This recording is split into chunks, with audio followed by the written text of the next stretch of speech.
Welcome back. In this video, I want to talk about an important concept, which is return. It's a keyword in Python that we are going to see a lot when working with functions. So let's have a look. If let's say, want to create a function called sum, which, by the way, already exists in Python, but we're going to create our own. And I'm going to say num1 for number 1 and num2.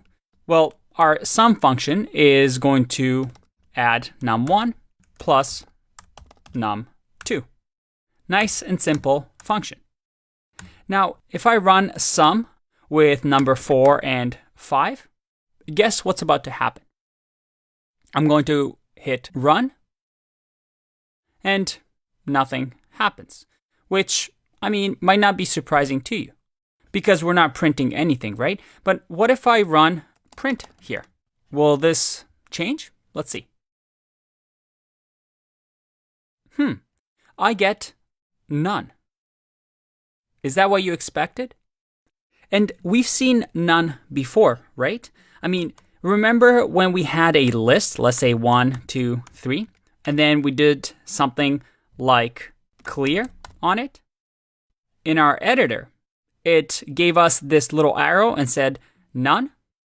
And we talked about this idea of on lists, something like clear changes the actual list and clears everything and empties the list, but it doesn't return a new list. It just modifies the existing list, but instead just returns none to us. Well, functions are just like that. They always have to return something. And when they don't return anything, like there's no return keyword here, it automatically returns none. So if we don't have something like return here, it's always going to return nothing. But if we add return, it's going to say, as soon as we get to line 2, hey, I want you to exit this function. And when you exit this function, I want you to return whatever this expression gives us. If I click run, I get 9.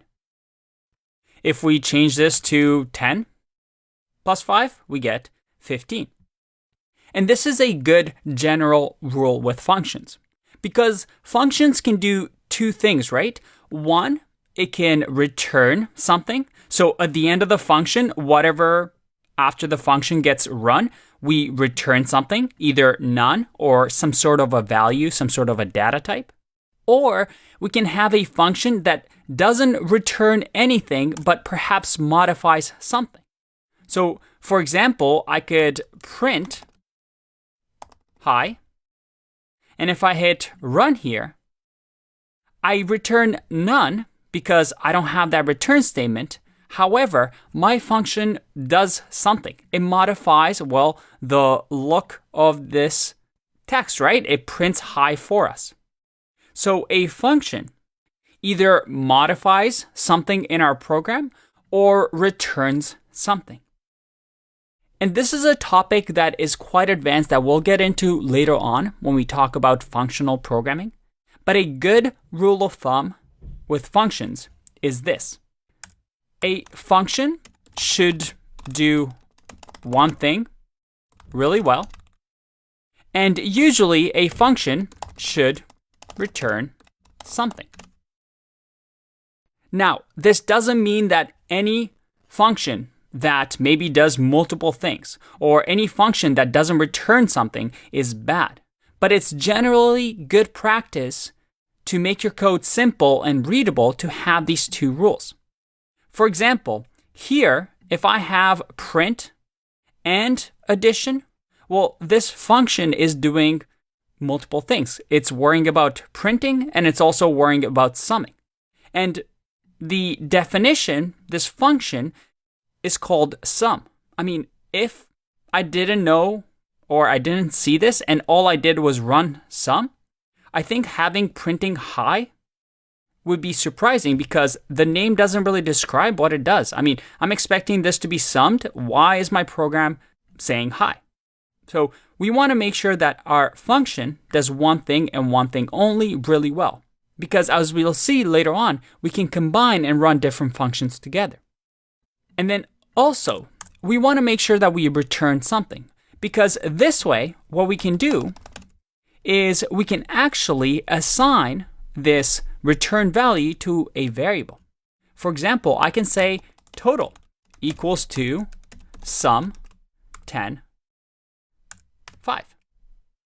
And because this function returns something, and when it's done running is going to have 15 as a value, that's the same thing as what we're doing here. And here's the cool part. Now I can run maybe sum 10 plus total. Now let's go through this one by one. I define my function. The Python interpreter is going to say, all right, I know what sum is now. You've defined it. I'm going to keep it in memory. It's going to keep going until line 7. And it's going to say, hey, I want a variable total. And I want that total variable to equal sum 10, 5. And before we even assign anything to total, Python interpreter is going to say, sum. What's sum again? Oh, I remember. Here, it's in memory. Okay, at sum, I'm going to give it arguments 10 and 5. So it's going to go run that function as soon as we end this closing bracket. It's going to go into the sum. It's going to say, hey, num1 is going to equal 10. Hey, num2 is going to equal 5. Now we go to line 2, and it's going to say, hey, I want you to add 10 plus 5 because I know what these variables are. And then once you're done with that, and this turns into 15, I want you to return. So the Python interpreter, finally, when it's done calling sum, is going to say, hey, assign the value of 15 to the variable total. And then it's going to go to the next line. Hey, I want to print something. What do you want to print? Well, I want to print this. It's going to say, hey, what's sum? I know what sum is. I have it in memory. And then again, it's going to say 10. And then the next argument is going to be total. Hey, what's total? Let me go in memory and find out. Oh, it's 15. So it's like saying 15. And this is the power of functions, right? I'm able to return things and assign them to variables and call them like this.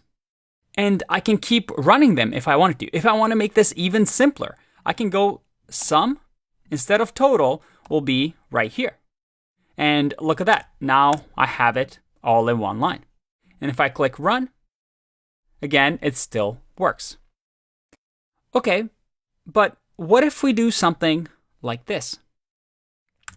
What if I say define sum, and then I'll say define inside of here another function. And this function takes num1 and num2. And in here, we finally return num1 and num2. Let's test this out. What do you think will happen? Well, first, let's say total equals sum 10 plus 20. And then I'm going to print total. If I click run, I get none. Now, why is that? And this should be obvious to you, because here I'm saying, hey, I want you to define sum. And what are we going to do with the function sum? Well, inside of here, I'm going to define another function. But this return statement is actually not run, right? Because all we're doing inside of this block, this code block, is this part. We're defining the function, but we're never calling another function. So this returns none. And we've lost the ability to call this function. So how can we solve this?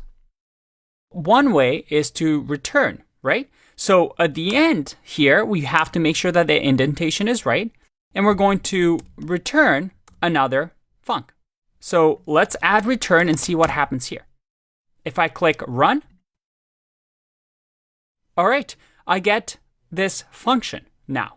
So total is going to equal this function that we returned. And it's in memory. Okay, but I'm not getting the result that I want, right? And why is that? Because, well, we're not calling this function. So there's a few ways that we can do this. We can either give it the parameters or the arguments in here. So let's say 10, 20, and if I click run, I get 30. Or if we want to keep whatever we give it here, I can just simply say another func. So if we give it num1 and num2, and I click run, hey, look at that, I get 30. Now, this video you might have to watch over and over because it does stretch your mind a little bit. And to be honest, this function is not very good because it's very confusing. Your function should be easy to understand. So we might want to change this up a bit. Maybe instead, over here, of having the same parameter names, just to clarify it, maybe we can say n1 and n2. And then here we do n1 plus n2 to clarify that when we return this other function, I'm using the parameters num1 and num2 that we called here. Because this definition of a function doesn't really care what these things are. It only cares when another function gets called. Now, if you need to pause the video and look at this and maybe practice this a little bit, that's completely understandable. But I wanted to show you the power of return. You can have nested functions, just like you could with conditionals. But you have to be careful that your function either returns something, otherwise it's going to return none. And most of the time, you're going to want to return something from a function. So we can do something like this where we assign it to a variable so we can use it later on in our programs. I'll see you in the next one. Bye-bye. One last thing. A return keyword automatically exits the function. So that in here, if I added another piece of code like print hello, or maybe even have return 5 in here, you see that it's still valid. But if I run this, I still get 30 because the interpreter never gets to line 5 and 6. Because as soon as we return something from a function, it exits that function. And the reason that this part doesn't exit the function is because, remember, inside of this function, we're defining. So we're not actually running this part. We're just saying, hey, when we see another function coming up in our code, we know what it is. But we're not going to run it. So it's going to look like this. And as soon as it sees the return statement, when it gets called, it's going to say, all right, I'm exiting out of this function with this value. Just a little heads up.